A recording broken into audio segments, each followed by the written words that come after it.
رحمن يا رحمن ساعدني يا رحمن আন্তর্জাতিক বইমেলায় যার একাধিক বই প্রকাশ হয়েছে, হাওড়া জেলা নিবাসী জনাব গুলশন সাহেবকে আমরা তার কণ্ঠে শুনব কিছু কবিতা। এবং অনতিকালে উনি একটি বিশেষ পুরস্কারে পুরস্কৃত হয়েছেন, সেটি হচ্ছে কলম যোদ্ধা পুরস্কার। আমরা গুলশন সাহেবকে ডাকছি ডায়েসে। সালাম আলাইকুম। উপস্থিত ডায়াস এবং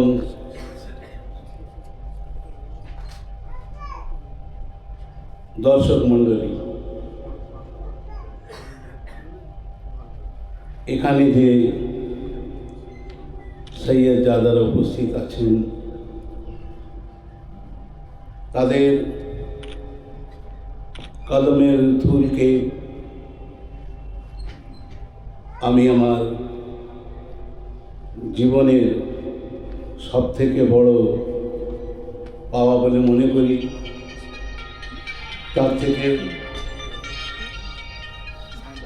আমি আপনাদের কাছে আপনাদের দোয়া প্রার্থনা করি, জীবনের শেষ প্রান্তে এসে আহলে বাইত পাকের কে জানতে পারার সৌভাগ্য আমার পিছনে যিনি দাঁড়িয়ে আছেন সেই মুস্তাক ভাইকে, আমার পাশে যিনি উৎসাহিত করছেন সেই জনাব রিজওয়ান সালাম খানকে, কারণ তারা সব থেকে বর্তমানে নিগৃহীত লেখক এবং কবির দিগকে আহলে বাইতের খেদমতের জন্য স্থান করে দিয়েছেন। মুস্তাক ভাইয়ের সত্যের পথের পত্রিকায়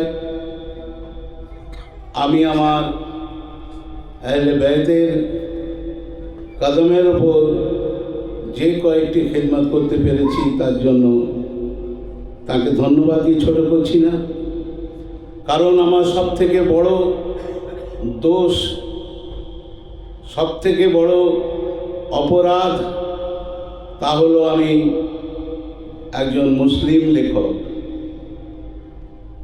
আর সব থেকে বড় কথা, তাদের সাথে আমাদের লড়তে হচ্ছে বন্দুক নিয়ে নয়, একটি কলম নিয়ে।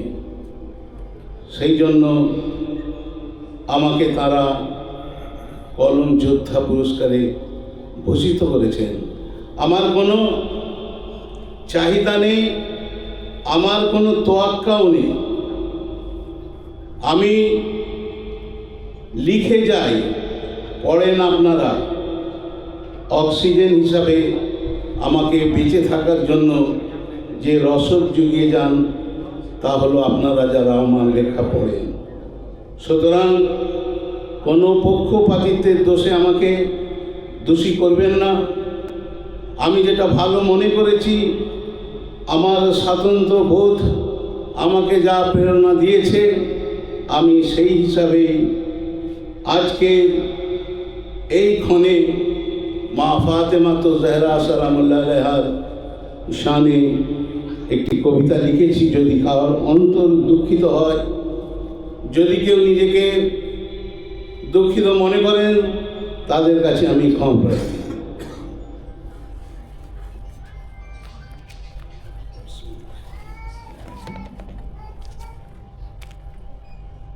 আমার কবিতার নাম সমুন্নত চিরকাল। আদালত মাঝে নবীনন্দিনী, উন্নত তার শির, বিচার চাইছে হাকিমের কাছে সর্ববিজেতা বীর। হকের ধনে কোন সে কারণে কবজা করে একজন, কোন অধিকারে নবী দুহিতার সম্পর্ক কাড়ে সেজন। বাগে ফাদার পিতৃ সম্পদ যা দিল মহান নবী, পিতৃদত্ত নিজের সম্পদ, খলিফাও জানে সবই। কোন সে আইনে কাড়িয়া লইল সর্বজ্ঞানী হয়ে, সেই সম্পদ মালে গনিমত, সরকারি মাল করে। আদালতে বসে আপিল শোনে, বিচারক তিনি কাজী, যাহার তরে বিচার দিয়েছে আজ বিচার সেজন করে। কিন্তু সেদিন মৌল হলেন কাঠের পুতুল সাজি। কইল খলিফা, সাক্ষী কেবা হাজির করো তারে, মালিক তুমি ওই স্থানের, যেন সে বলিতে পারে। ভরা মেহফিল, পর্দার আড়ালে উন্নত শিরে কয়, হাসান হুসেন আমার সাক্ষ্য। আলীও যে সাক্ষ্য হয়।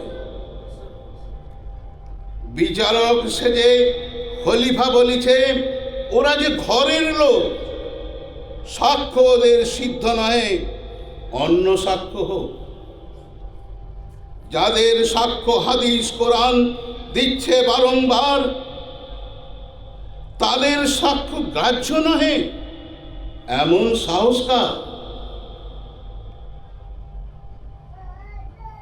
সেদিন হলো বিচার সভায়, সেদিন হলো বিচার সভায় সত্যের হাহাকার।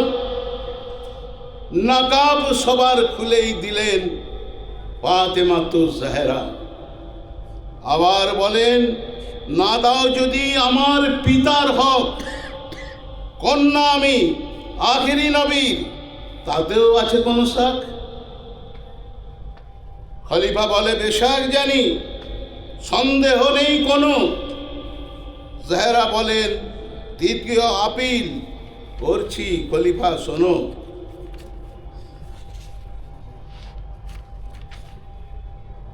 পিতার হক পুত্রীর কাছে কোরআনে সাবিত রয়, কোরআন স্বয়ং দিচ্ছে সাক্ষ্য, হাদিসও তাহাই কয়।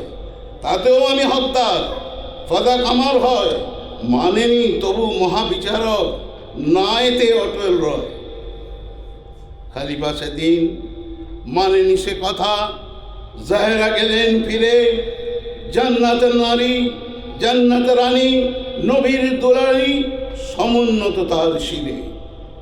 সত্যের পথে পথিক নাকি অসত্যের কারবারি, কোরআন যথেষ্ট মোদের কাছে, বলেছিল তারা সরাসরি। তার মুখটি আর দেখেনি জাহেরা, যাহার নাম, যার বিহনে ইসলামে যেন নেই কিছু আর দাম। জন্ম দিলেন যিনি ধরার মাঝে যত নবীর আল, শহীদ হয়েও সমুন্নত সিদ্দিকা তিনি চিরকাল। সালাম।